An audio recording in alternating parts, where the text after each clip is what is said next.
രാഹുൽ മാങ്കൂട്ടത്തിന് വീണ്ടും കുരുക്കായി പുതിയ പരാതി. അതിജീവിതയുടെ ഭർത്താവ് മുഖ്യമന്ത്രിക്ക് പരാതി നൽകി. വിശദാംശങ്ങളുമായി ഷഫീഖ് ഇളയോടത്ത് ചേരുന്നു. ഷഫീഖ, എന്താണ് വിവരങ്ങൾ? രാഹുലിനെതിരെ മുഖ്യമന്ത്രിക്ക് പരാതി നൽകിയ യുവതിയുടെ ഭർത്താവാണ് ഇപ്പോൾ മറ്റൊരു പരാതി DGPക്ക് കൈമാറിയിട്ടുള്ളത് എന്നുള്ളതാണ്. ഇമെയിൽ വഴിയാണ് പരാതി നൽകിയിട്ടുള്ളത്. രാഹുൽ തന്റെ കുടുംബജീവിതം തകർത്തു എന്നാണ് മുഖ്യമന്ത്രിക്കും DGPക്കുമുള്ള ഈ പരാതിയിൽ പറയുന്നത്. തനിക്ക് വലിയ നാശനഷ്ടം രാഹുൽ വഴി ഉണ്ടായി. വിവാഹിതയാണെന്ന് അറിഞ്ഞിട്ടും രാഹുൽ തന്റെ ഭാര്യയുമായി ഒഴിവിട്ട് ബന്ധം സ്ഥാപിച്ചു. തന്റെ അസാന്നിധ്യം അവസരമാക്കി രാഹുൽ പരാതിക്കാരിയെ വശീകരിച്ചു.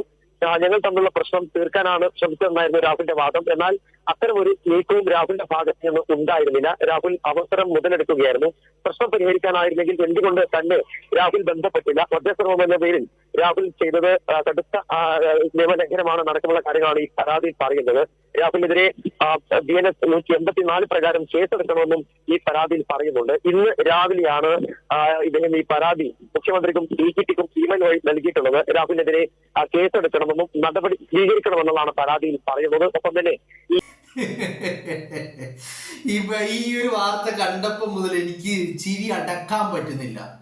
കാരണം അതിജീവിതയുടെ ഭർത്താവ് പറയുന്നത് മാനനഷ്ടം ഉണ്ടാക്കി എന്നാണ് പറയുന്നത്. അതിൽ രാഹുലിനെതിരെ കേസെടുക്കണം, വകുപ്പും പറഞ്ഞു കൊടുത്തിട്ടുണ്ടോ? പരാതിയിൽ വകുപ്പടക്കം പറഞ്ഞ് ഒരു പരാതിയാണ്. BNS 184 പ്രയോഗിക്കണം, ചുമത്തണം എന്നൊക്കെയാണ് പറയുന്നത്. അപ്പോ എന്താണ് ലക്ഷ്യം എന്നുള്ളത് ഇപ്പൊ ഈ പരാതിയിൽ തന്നെ നമുക്ക് മനസ്സിലായല്ലോ. അടുത്തൊരു തെരഞ്ഞെടുപ്പ് വരാനുണ്ട്. രാഹുൽ പാലക്കാട് സ്ഥാനാർത്ഥിയാവാൻ പോവുകയാണ്. അപ്പോ ഇങ്ങനെ വരുമ്പോ പരാതികൾ ഇനിയും വരും, ഒരുപാട് വരും. പക്ഷെ എനിക്ക് ഇതിലൊരു കാര്യം പറയാനുള്ളത്, മിസ്റ്റർ ഭർത്താവിനോടാണ് എനിക്ക് പറയാനുള്ളത്. ഭർത്താവേ, നിങ്ങൾ നിങ്ങളുടെ ഭാര്യക്കെതിരെ കൂടി ഒരു പരാതി കൊടുക്കണം. എന്തിനാ പരാതി? രാഹുലുമായി ചേർന്ന് താങ്കളെ വഞ്ചിച്ചതിന്. അത് വേണല്ലോ. കാരണം ഇവിടെ താങ്കൾ മാനനഷ്ടമുണ്ടായി, വഞ്ചിക്കപ്പെട്ടു എന്നൊക്കെ പറയുന്ന കാര്യത്തിൽ ഒന്ന് രാഹുലാണെങ്കിൽ മറ്റൊന്ന് നിങ്ങളുടെ ഭാര്യയാണ്. അപ്പോ എന്ത് വേണം? പരാതി ഇപ്പൊ രാഹുലിന് മാത്രം എതിരെ കൊടുത്താൽ മതിയാവുമോ? പോരല്ലോ. ഭാര്യക്കെതിരെ കൂടി ഒരു പരാതി കൊടുക്കണം. ഭാര്യ എന്ത് പറഞ്ഞിട്ടാണ് ആദ്യം രാഹുലിന്റെ അടുത്ത് എത്തിയത്, എങ്ങനെയാണ് എത്തിയത്, അതിന്റെ കാര്യങ്ങള് അതൊക്കെ രാഹുൽ പറഞ്ഞോളൂ. രാഹുലിന് പറയാനുള്ളത് ഇതിൽ പറയുമല്ലോ. എന്തായാലും വകുപ്പ് BNS 184 എന്നൊക്കെ പറഞ്ഞ സ്ഥിതിക്ക് മിസ്റ്റർ ഭർത്താവ്, നിങ്ങൾ ഭാര്യക്കെതിരെയും ഒരു പരാതി. ഭാര്യ വഞ്ചിച്ചു, വിവാഹിതയായ ഭർത്താവുള്ള ഭാര്യ രാഹുലിനൊപ്പം പോയി എന്ന് പറഞ്ഞിട്ടൊരു പരാതി കൂടി കൊടുക്കണം. അതല്ല വേണ്ടത്, അല്ലേ? ഇങ്ങനെയാണല്ലോ. പരാതികൾ ഇനിയും വരും കേട്ടോ. പരാതികൾ അതും എല്ലാം ഇപ്പൊ ഫുള്ള് ഡയറക്റ്റ് പരാതികളാണ്. കേരളത്തില് എവിടെയും പോലീസ് സ്റ്റേഷനുകളോ അല്ലെങ്കിൽ നമ്മുടെ ഈ പറയുന്ന നിയമപാലകരോ അങ്ങനെ ആരുമില്ല. എല്ലാം ഒന്നില്ല DGPക്ക് അല്ലെങ്കിൽ മുഖ്യമന്ത്രിക്ക്, ഒന്നില്ലെങ്കിൽ DGPക്ക് അല്ലെങ്കിൽ മുഖ്യമന്ത്രിക്ക്. ഈ മുഖ്യമന്ത്രിക്ക് മുന്നിൽ ഒരു പരാതി മറ്റൊന്ന് എത്തിയിട്ടുണ്ടായിരുന്നു, CPMന്റെ മുൻ MLA TP കുഞ്ഞുമുഹമ്മദിനെതിരെ. ആ പരാതിയില് പരാതിക്കാരിയോട് സഖാക്കൾ പറയുന്നത് നിങ്ങൾ പരാതി പിൻവലിക്കണമെന്ന്. ഇന്ന് രാഹുലിനെതിരെയുള്ള പരാതിയിലോ അതിപ്പോ ഏകദേശം മടവടലം മൂഞ്ചിയ മട്ടാണുള്ളത് പരാതി. അപ്പോ എന്താണ് പുതിയ പരാതി? ഒന്ന് മൂഞ്ചുക, ഒന്ന് കോടതിയിൽ നിൽക്കില്ല, അതിന് നിയമസാധ്യതകളില്ല, അത് പൊട്ടിപ്പോകും, തകർന്നു പോകും എന്ന് കാണുമ്പോൾ അടുത്ത ഓരോരോ പരാതികൾ എല്ലാം പോകുന്നത് മുഖ്യമന്ത്രിയുടെ മുന്നിലേക്ക് അല്ലെങ്കിൽ DGPയുടെ മുമ്പിലേക്ക്. ഇതിപ്പോ രാഹുലിന്റെ കേസ് അന്വേഷിക്കാൻ ഒരു പ്രത്യേക അന്വേഷണ സംഘമുണ്ട്, ഒക്കെ ഉണ്ട്. പക്ഷെ എന്നാലും പരാതികളൊക്കെ എങ്ങോട്ടാ പോവുക? നേരെ DGPക്ക്. അതില് പോലീസ് എന്ത് ചെയ്യണം എന്നുള്ള കാര്യം കൂടി പരാതിയിൽ പറയും. അതാണ് ഈ പരാതിയുടെയൊക്കെ ഒരു പ്രത്യേകത എന്ന് പറയുന്നത്.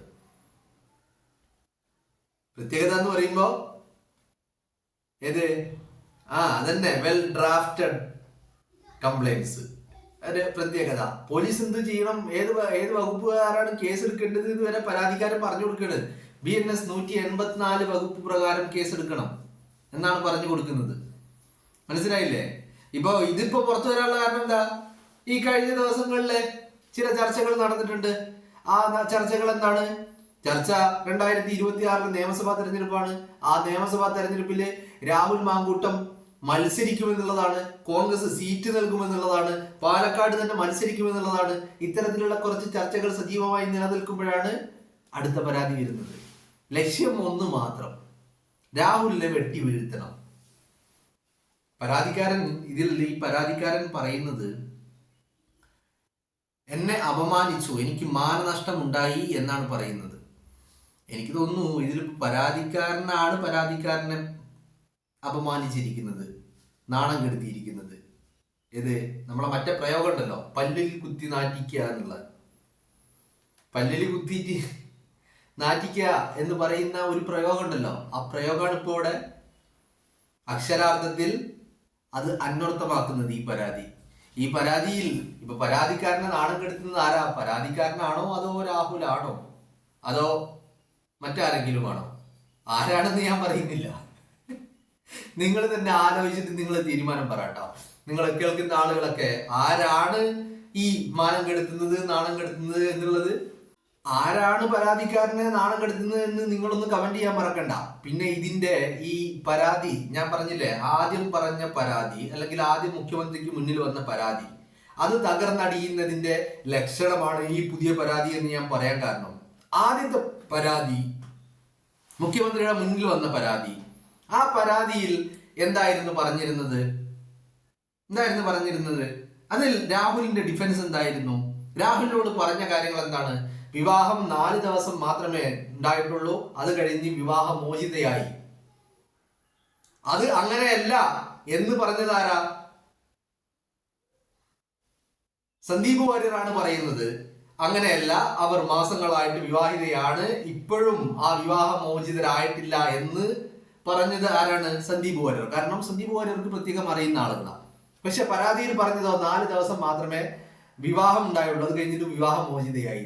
ഈ വിവാഹമോചിതയായി എന്ന് പറയുന്ന ആള് പിന്നെ എങ്ങനെയാണ് ഭർത്താവ് ഇപ്പൊ പരാതി കൊടുക്കുന്നത്? ഭർത്താവ് എങ്ങനെയാ ഇപ്പൊ പരാതി കൊടുക്കുന്നത്? വിവാഹമോചിതയായി എന്നായിരുന്നല്ലോ വാദം. 4 ദിവസത്തെ വിവാഹ ജീവിതം, അത് കഴിഞ്ഞ് വിവാഹമോചിതയായി. പക്ഷെ ഇപ്പൊ ഭർത്താവ് പരാതി കൊടുക്കുന്നു.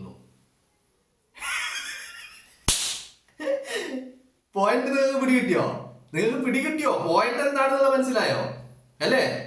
ഇപ്പോ ഈ 4 ദിവസത്തെ വിവാഹവും അത് കഴിഞ്ഞിട്ട് വിവാഹമോചിതയായതോ ആയോ ഇല്ലയോ എന്നൊക്കെയുള്ള കാര്യങ്ങൾ ചർച്ച ചെയ്തതിനാണല്ലോ ഈ സന്ദീപ് വാര്യർക്കെതിരെയും അതുപോലെ രാഹുൽ ഈശ്വറിനെതിരെയും ഒക്കെ പരാതികളും കേസും ഒക്കെ ഉണ്ടായത് അല്ലേ?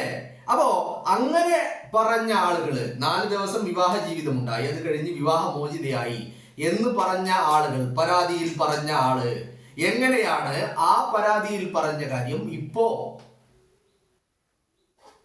ബന്ധം തകർക്കാൻ ശ്രമിച്ചു, നാണം കെടുത്താൻ ശ്രമിച്ചു എന്നൊക്കെ പറഞ്ഞ് BNS 184 ചുമത്തണം, അതുപോലെ ഞങ്ങൾക്കിടയിലുണ്ടായ പ്രശ്നങ്ങൾ പരിഹരിക്കാനാണ് രാഹുൽ ഇടപെട്ടത് എന്നാണ് പറഞ്ഞത്, പക്ഷെ എന്നെ ഇതുവരെ രാഹുൽ കോണ്ടാക്ട് ചെയ്തില്ല എന്നൊക്കെ പറയുമ്പോൾ ഈ പരാതി പറഞ്ഞതനുസരിച്ച് വിവാഹമോചിതരാണ് എന്നുള്ള കാര്യം, അങ്ങനെ ഒരു സംഭവം അവിടെ നടന്നിട്ടില്ല എന്നല്ല പറയുന്നത്. അപ്പൊ ആദ്യ പരാതിയിൽ പറഞ്ഞത് എന്താ? 4 ദിവസം കല്യാണം കഴിഞ്ഞ് 4 ദിവസം മാത്രമേ വൈവാഹിക ജീവിതം ഉണ്ടായുള്ളൂ, അത് കഴിഞ്ഞ് വിവാഹമോചിതയായി എന്നല്ല പറഞ്ഞത്. ഇപ്പൊ പരാതിക്കാരൻ ഇപ്പൊ വരുന്നത് ഇവിടുന്ന ഭർത്താവാണെന്നാ പറയുന്നത്. ഭർത്താവ് കുടുംബജീവിതം തകർത്തു, മാനക്കേടുണ്ടാക്കി, ഇതാണ് പറയുന്ന കാര്യം. അതാണ് ഞാൻ ആദ്യമേ പറഞ്ഞത്. മിസ്റ്റർ ഭർത്താവ്, ഭാര്യക്കെതിരെയും ഒരു പരാതി കൊടുക്കണമായിരുന്നു. എന്താ പരാതി? രാഹുലുമായി ചേർന്ന് തന്നെ അപമാനപ്പെടുത്തി. അതിന് ഭാര്യക്കും പങ്കുണ്ടല്ലോ ആ കാര്യത്തിൽ. അപ്പൊ ഭാര്യക്കെതിരെ ഒരു പരാതി വേണ്ടേ? രാഹുലിനെതിരെ മാത്രം പരാതി മതിയോ? ഭർത്താവ് ചിന്തിക്കട്ടെ കേട്ടോ. നമ്മളൊരു കോമൺ സെൻസ് വെച്ചിട്ട് ഈ പരാതി കേൾക്കുന്ന ആരും, ഈ പരാതി ഇത്തരത്തിലൊരു പരാതി വന്നു എന്നതിന് ശേഷം പലരുടെയും, സാധാരണക്കാരായ ആളുകളുടെ പലരുടെയും പ്രതികരണങ്ങൾ നിങ്ങൾ എല്ലാവരും സോഷ്യൽ മീഡിയയിൽ കാണുന്നുണ്ടാവും.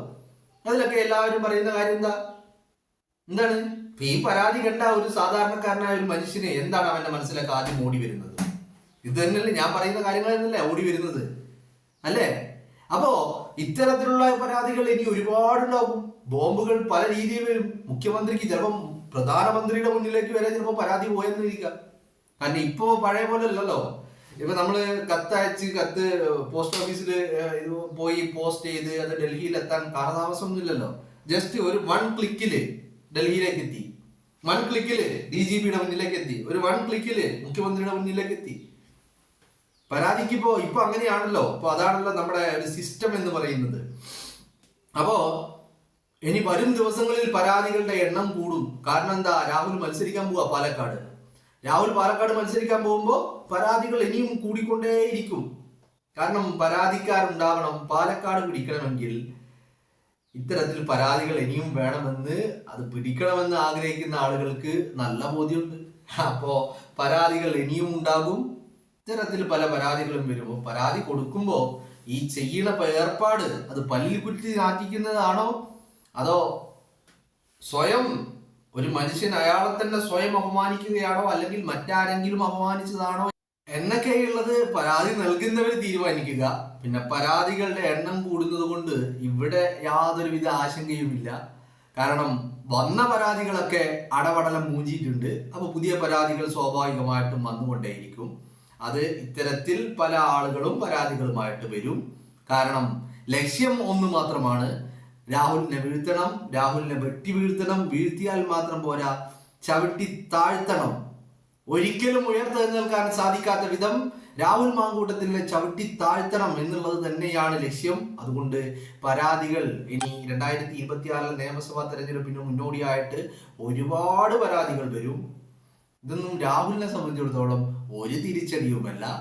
അങ്ങനെ എല്ലാം തിരിച്ചടികൾ എന്ന് പറഞ്ഞ് പടച്ചുണ്ടാക്കിയ എല്ലാത്തിനെയും അതിജീവിച്ചു കൊണ്ടാണ് രാഹുൽ മാങ്കൂട്ടം ഇപ്പൊ ഇവിടെ വന്ന് നിൽക്കുന്നത്. അപ്പോ രാഹുലിനെ സംബന്ധിച്ചിടത്തോളം ഇതൊന്നും ഒരു വലിയ തിരിച്ചടിയല്ല. ഇത്തരത്തിലുള്ള പരാതികളൊക്കെ ഇനിയും ഒരുപാട് എക്സ്പെക്ട് ചെയ്യുന്നുണ്ട് എന്നുള്ളത് പരാതി കൊടുക്കുന്നവർ മനസ്സിലാക്കുക. രാഹുൽ ഇതൊക്കെ മനസ്സിലാക്കിക്കൊണ്ടാണ് മുന്നോട്ട് പോകുന്നത്.